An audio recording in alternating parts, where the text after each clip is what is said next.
नमो बुद्धाय. जय भीम. मी तेजल खिल्लारे. लोकज्योती मराठी या यूट्यूब चॅनलमध्ये आपल्या सर्व प्रेक्षकांचे मनापासून स्वागत. हे पहा,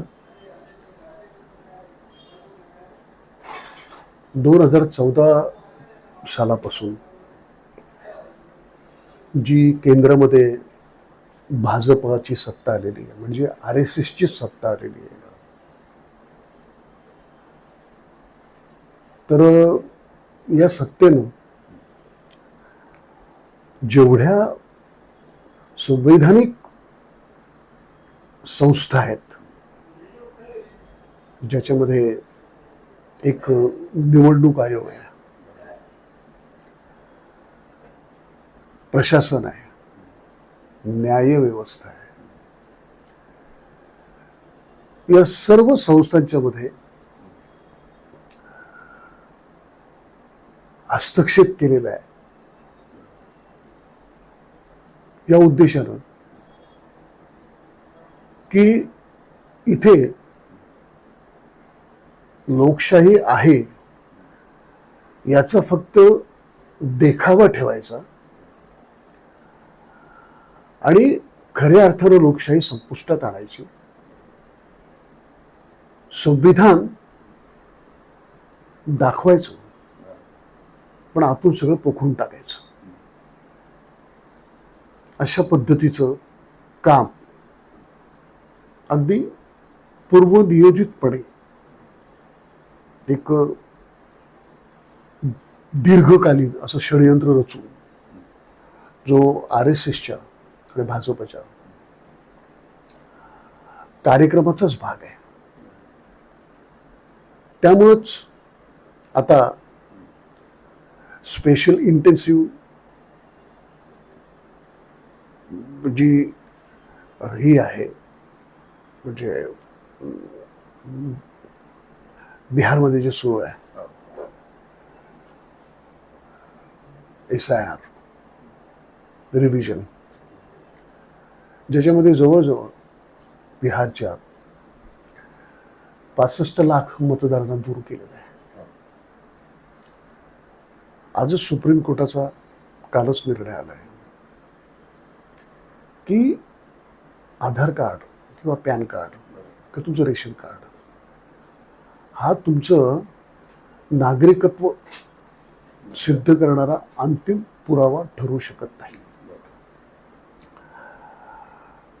मुद्दा काय आहे की ह्या ज्या निवडणुका झाल्या 2024च्या लोकसभेच्या आणि विधानसभेच्या, ह्या पारदर्शक पद्धतीने झाल्यात का? या निवडणुकांच्या मध्ये अनियमितता होती की नव्हती? तरी सगळी अनियमितता आता बाहेर आलेली आहे.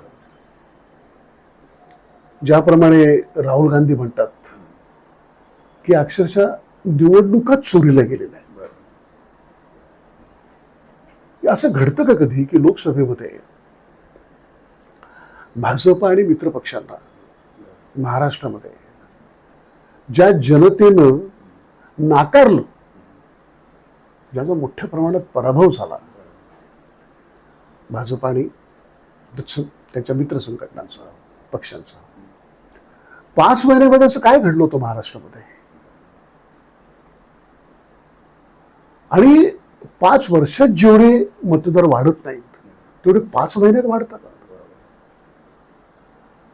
बिहारचा एक फार मजेशीर मुद्दा समोर आलेला आहे बरं का, की मिंता देवी म्हणून एक जी महिला मतदार आहे,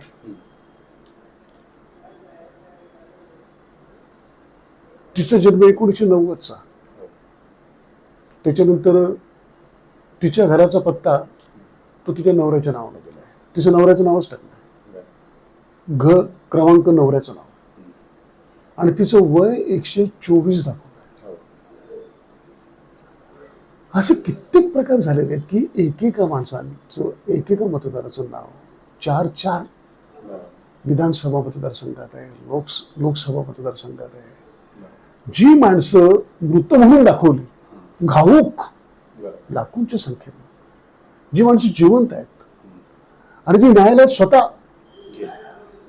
त्या योगेंद्र सिंगांनी काय जी मृत व्यक्ती दाखवल्या त्यांना न्यायालयात म्हणजे सर्वोच्च न्यायालयात त्यांना दाखवलं गेलं.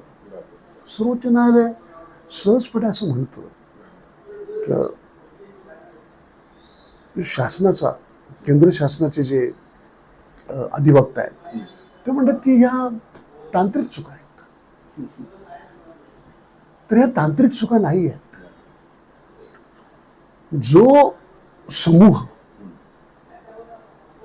भाजप आणि तत्सम भाजप आणि त्याच्या मित्र पक्षाच्या विचारसरणीच्या विरोधात कुठला जनसमूह आहे त्यांना मतदान करण्यापासून मताधिकार बजावण्यापासून वंचित करायचं, त्यांना त्या मतदानाच्या प्रक्रियेच्या बाहेरच ढकलून द्यायचं, अशा प्रकारचे कारस्थान आहे.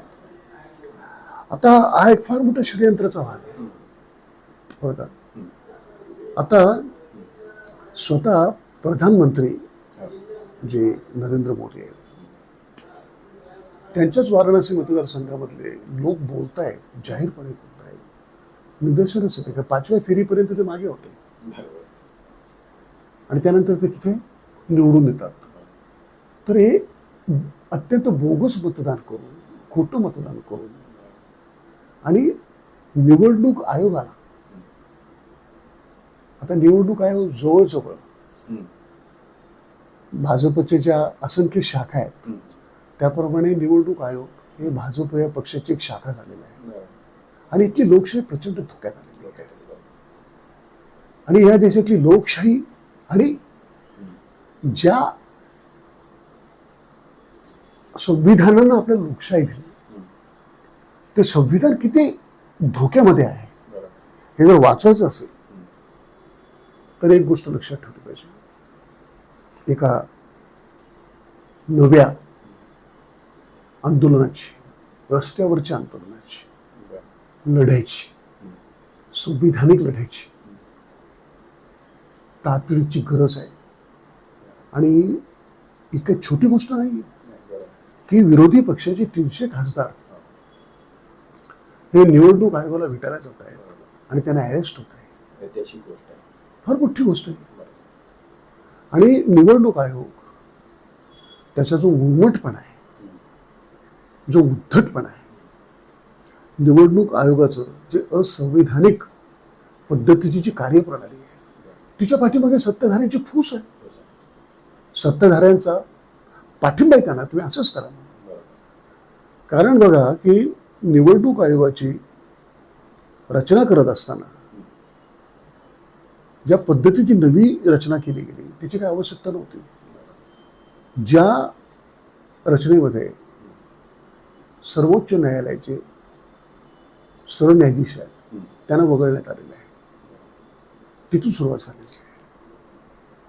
तर माझा विशेष करून फुले आंबेडकरी जनतेला विनंती आहे की हा लढा नुसता राहुल गांधीचा नाही, हा लढा प्रत्येक भारतीयाचा आहे. आणि आंबेडकरी जनसमूह जो संविधानाला मानतो आणि बाबासाहेबांच्या वैचारिकतेला मानतो त्याचं पहिलं काम आहे की लोकशाही वाचवण्याच्या लढ्यामध्ये निवडणूक आयोगाच्या विरोधातल्या रस्त्यावरच्या लढाईमध्ये आंबेडकरी समूह हा उतरलाच पाहिजे आणि जे जे संविधानाच्या बरोबर आहेत त्यांच्या बरोबर राहिलं पाहिजे. हा प्रश्न नुसता न्यायालयीन प्रक्रियेचा नाही आहे. तर काही नेते म्हणतात, ते काही म्हणतात की न्यायालयीन प्रक्रियेमधूनच हा प्रश्न सुटेल. तर ज्यांच्या याचिका उच्च न्यायालयाने फेटाळल्या आणि त्यांना दम पण दिला की तुमच्यावरती आम्ही दंड सुद्धा लावू शकलो असतो, ठोठावू शकलो असतो, तेच नेते असं म्हणतात की न्यायालय प्रक्रियेमधूनच, न्यायालयीन प्रक्रियेमधून हा प्रश्न सुटेल, नाही सुटणार. या देशावरती ज्याने वसाहतवाद आणला, ब्रिटिशांनी आपल्याला गुलाम केलं, त्यांना सोडून जाण्यासाठी गांधीजींनी छोडो भारत आंदोलन केलं, क्विट इंडिया मुवमेंट केली. जेव्हा लोक रस्त्यावरती उतरले तेव्हा ब्रिटिशांना इथून हा देश सोडून जावा लागला. हे काळे ब्रिटिश आहेत. आता जे सत्तेवरती बसलेले आहेत हे कधीच स्वातंत्र्याच्या आंदोलनात नव्हते. ते सतत ब्रिटिशांची मदत करणारे लोक होते. हे काळे ब्रिटिश आहेत. यांना सुद्धा घालवायचं असेल तर या देशातले तमाम संविधानवादी, विस्थापित, गरीब, श्रमिक, दलित, सर्व जाती धर्माच्या किंवा अगदी अल्पसंख्याक, आदिवासी सर्वांनी एकत्रित येऊन हे संविधान वाचवलं पाहिजे. आणि हे संविधान जर बुडालं तर हा देश बुडेल. आज अत्यंत मी असं म्हणतो की भांडवलदारांचे हस्तक असलेल्या आणि ब्राह्मण्यवादी शक्तींच्या हातात हा देश गेलेला आहे. हा सगळ्यात मोठा धोका आहे. म्हणून या देशाला वाचवायचं असेल तर संविधान वाचलं पाहिजे. आणि या आंदोलनांच्या मध्ये आंबेडकरी जनतेने हिरिरीने उतरलं पाहिजे. हे प्रदीर्घ आंदोलन आहे. हे प्रदीर्घ आंदोलन आहे. या संविधान विरोधी, लोकशाही विरोधी, स्वातंत्र्य, समता, बंधुत्व या मूल्यांच्या विरोधातले, सामाजिक न्यायाच्या विरोधातले ज्या शक्तींचं आता केंद्रात सरकार आहे त्यांचा निर्णायक पराभव जनता करू शकते. याचा अर्थ स्पष्ट आहे की ते अल्पमतात आहेत. ते आता सुद्धा जे केंद्रात बसलेले आहेत ते दोन पक्षांचं कुबड घेऊन ते बसलेले आहेत सत्तेवरती. ते अल्पसंख्याक आहेत आणि मुळामध्ये ते निवडणुका हरलेले आहेत. बोगस मतदान करून ते सत्तेवरती आलेले आहेत. त्यामुळे हे बोगस सरकार आहे, खोटं सरकार आहे. तर यांच्या विरोधात आपल्याला उभं राहावं लागेल आणि सर्व जनतेला एकत्र यावं लागेल. मागच्या लोकसभेच्या निवडणुकीमध्ये ज्या काही सिव्हिल सोसायटीज आहेत आणि संविधानाला मानणारे जे काय अराजकीय, नॉन पॉलिटिकल अशा ज्या बऱ्याच संघटना आहेत यांनी संविधान वाचवण्यासाठी इंडिया आघाडीला अगदी जमिनी पातळीवरती प्रचंड काय म्हणतात त्याला की प्रचार करून, कॅनव्हासिंग करून जनतेला जागृत केलं. त्याचा परिणाम असा झाला की 400 जागांच्या पेक्षा पार करणारे, 420 बार 400 पार हे करणारे हे 240 वरती आले. खरं म्हणजे ते जवळजवळ 80 जागांच्या वरती बोगस पद्धतीने आले. तेवढं म्हणजे ते मत हारलेले आहेत. त्यामुळे आताची लढाई ही दुसऱ्या स्वातंत्र्याची लढाई आहे. आपलं संविधान हे आपल्या स्वातंत्र्य आंदोलनाचा वैचारिक दस्तऐवज आहे बरं का. आणि तो दस्तऐवज आमच्या स्वातंत्र्याचा आहे. आम्हाला नागरिकत्व बहाल करणारा तो दस्तऐवज आहे. ते टिकवायची जबाबदारी सर्व जाती धर्मीय, सर्व भाषिक जनतेची आहे. आणि मला खात्री आहे की राहुल गांधीने अगदी नेमकेपणानं या निवडणूक आयोगाची जी अनियमितता आहे, मी तर म्हणजे भ्रष्टाचार आहे, तो आता सर्व उघड आणलेला आहे. हे सगळे घाबरलेले आहेत. आणि त्यामुळं विशेष जनसुरक्षा बिल जो कायदा आणलेला आहे तो त्याचाच परिणाम आहे. काही करून लोक रस्त्यावरती येऊ नये, आपल्यावरती झालेल्या अन्यायाचा प्रतिकार करू नये की दाद मागू नयेत म्हणून सगळ्या जनतेची मुसके आवळण्याच्यासाठी हे बिल आणलेलं आहे. तर या सर्व पातळीवरती आपण सर्वांनी विचार केला पाहिजे. या देशाचं जनतंत्र हे पारदर्शक असलं पाहिजे, संवैधानिक मूल्यांवरती चाललेलं असलं पाहिजे. आणि त्यासाठी हा एक प्रदीर्घ लढा आहे आणि या लढ्यात सगळ्यांनी सामील व्हावं. आणि अगदी प्रामाणिकपणे सांगतो, काही मतभेद असू शकतात राहुल गांधी आणि त्यांच्या काँग्रेसबद्दल सुद्धा, पण या वेळेला राहुल गांधींनी जी भूमिका घेतलेली आहे त्या भूमिकेच्या पाठीशी तमाम फुले आंबेडकरी जनतेनं ठामपणे उभं राहायला पाहिजे अशी मी सर्वांना विनंती करतो आणि आवाहनही करतो. आर्थिक निकषावर जे आरक्षण आहे त्याच्यावर काय बोलतो? ते मुळामध्ये आर्थिक निकषावरती काही समूहांना आरक्षण देणं हे मुळात असंवैधानिक आहे. कारण मागासलेपणाचा जो निकष आहे जो आपल्या संविधानानं स्पष्ट केलेला आहे. बरोबर. तो निकष सामाजिक मागासलेपणावर आहे. बरोबर. आणि इथलं सामाजिक मागासलेपण जे आहे हे जातीयतेच्या परिणामस्वरूप आहे ते. बरं का. त्यामुळं शैक्षणिक आणि सामाजिक जे मागासलेपण आहे त्याच्या पाठीमागे इथे जातीय आधारित सामाजिक कारण आहेत. आरक्षण देणं हा म्हणजे गरिबी हटवण्याचा कार्यक्रम नाही. आरक्षण देणं म्हणजे प्रतिनिधित्व देणं, नोकरीमध्ये आणि राजकीय सुद्धा. ज्या समूहांना सतत लाभांच्या पासून, सामाजिक लाभांच्या पासून वंचित ठेवण्यात आलं, त्या समूहांना प्रतिनिधित्व देण्यासाठी आरक्षणाचं धोरण संविधानानं अधोरेखित केलेलं आहे. त्याच्यामध्ये आर्थिकदृष्ट्या म्हणजे जे एखादा गरीब आहे म्हणून त्याला आरक्षण द्यावं त्याच्यासाठी वेगळे उपाय आहेत. त्याच्यासाठी आरक्षण उपाय नाही. एखादा माणूस गरीब असतो बरं का, तर तो उद्या श्रीमंत होऊ शकतो, परंतु एखाद्या मागासल्या जातीचा एखादा घटक असेल तो आर्थिकदृष्ट्या जरी थोडाफार उंचावला गेला तरी त्याचं सामाजिक मागासलेपण जात नाही. त्यामुळं एक छोटंसं उदाहरण देतो मी की आता आरक्षणामुळे म्हणा किंवा थोडंफार कमवते झाल्यामुळे काही प्रमाणात, किरकोळ प्रमाणामध्ये या मागासलेल्या दलिताच्या वर्गाच्या मध्ये एक पातळचा थर तयार झालेला आहे जो आर्थिकदृष्ट्या जरासा बरा आहे, एवढा फार चांगला नाही आहे.